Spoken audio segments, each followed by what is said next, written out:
Assalamu alaikum viewers, I hope you all fine. I am Alifnan Khan and today we will discuss about the crosstalk among signaling systems. So let's start. Bismillahirrahmanirrahim. Crosstalk among signaling system is common and complex कि ये जो crosstalk है signaling system में ये बहुत ज़्यादा common भी है और complex भी है. Signaling pathways for insulin and epinephrine do not operate independently.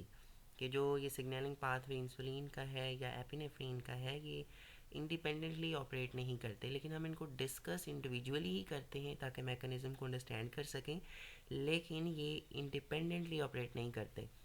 Insulin opposes the metabolic effects of epinephrine कि इंसुलिन जो है वो एपिनेफ्रीन के मेटाबॉलिक इफ़ेक्ट को अपोज करती है.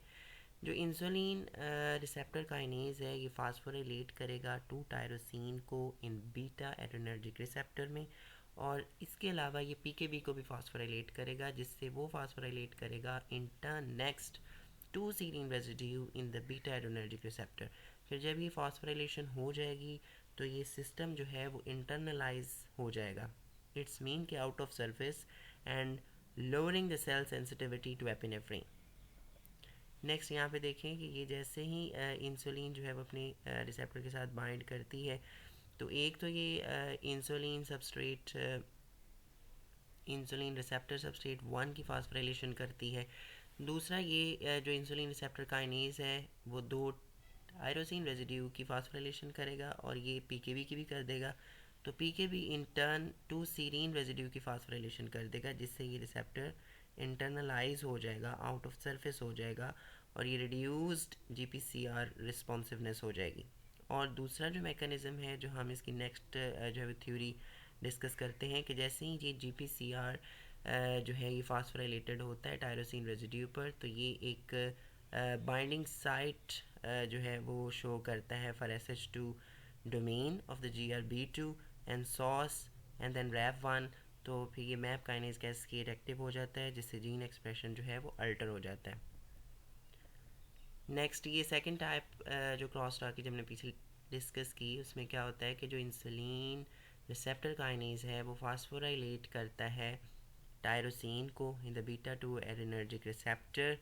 देन फिर nucleation point for SH2 domain जो है वो शो होता है.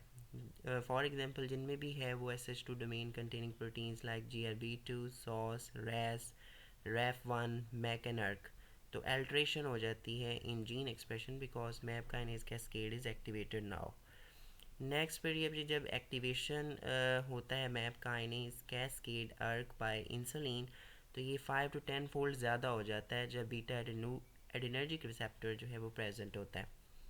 इसके अलावा ये जो सिग्नलिंग सिस्टम जिनमें साइक्लिक एएमपी या कैल्शियम इन्वॉल्व है उनमें भी एक्सटेंसिव इंटरेक्शन होती है क्योंकि साइक्लिक एएमपी या जीएमपी में दोनों जो हैं वो एक दूसरे की जनरेशन और कंसनट्रेशन को अफेक्ट करते हैं. फॉर एग्जांपल एडेनिलिन साइक्लेज क्या करता है, साइक्लिक एएमपी की प्रोडक्शन करवाता है फ्रॉम एटीपी, और जो फास्फोडाइस्ट्रेज एंजाइम है इसको कैल्शियम रिक्वायर है. जब ये कैल्शियम आएगी तो ये साइक्लिक एएमपी को फास्फोडाइस्ट्रेज एंजाइम जो है वो उसको एएमपी में कन्वर्ट कर देगा.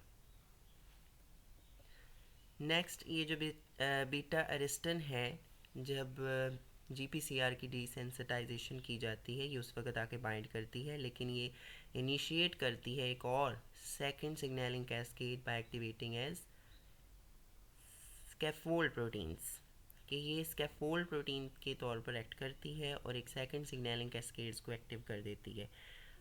Beta aristin uncouples the receptor from its G proteins and brings together the three enzyme of the MAP kinase cascades, जिसमें पहला इंजाइम है जी अर्क 1 और मैक 1, रैफ 1. रैफ 1 को हम कहते हैं मैप काइनेज काइनेज काइनेज, और जो मैक 1 है इसको कहते हैं मैप काइनेज काइनेज, और जो अर्क 1 या 2 इसको कहते हैं मैप काइनेज.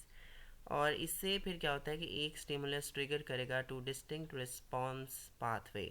एक pathway that is activated by the ji protein and second is the map kinase cascade. Next ये भी एक पॉसिबल क्रॉस टॉक है between the insulin receptor and the Lipton receptor. यहाँ पे ये बात तुम्हें पता है कि जो इंसुलिन रिसेप्टर है उसमें इंट्रिंसिक टायरोसिन काइनेज एक्टिविटी है, लेकिन जो लेप्टिन का रिसेप्टर है उसमें नहीं होती। लेकिन जैसे ये बाइंड करती है लेप्टिन तो ये डायमराइज होता है, जैक काइनेज आता है, इसकी फास्फोराइलेशन करवाएगा। फिर इन टर्न इनमें ये एक पॉसिबल क्रॉस टॉक ये है कि ये दोनों ही फॉस्फोराइलेट करेंगे सेम सबस्ट्रेट को। In this case here this is insulin receptor substrate 2, कि जब ये इसकी फास्फोराइलेशन हो जाएगी तो ये एक्टिवेट करेगा PI3 के फास्फो इनोसिटार 3 काइनेज को, जिसके फिर डाउन स्ट्रीम कॉन्सिक्वेंस क्या होंगे कि इनहिबिशन हो जाएगी फूड इनटेक की। So I hope you get the idea. Thank you so much for watching. अल्लाह हाफिज़।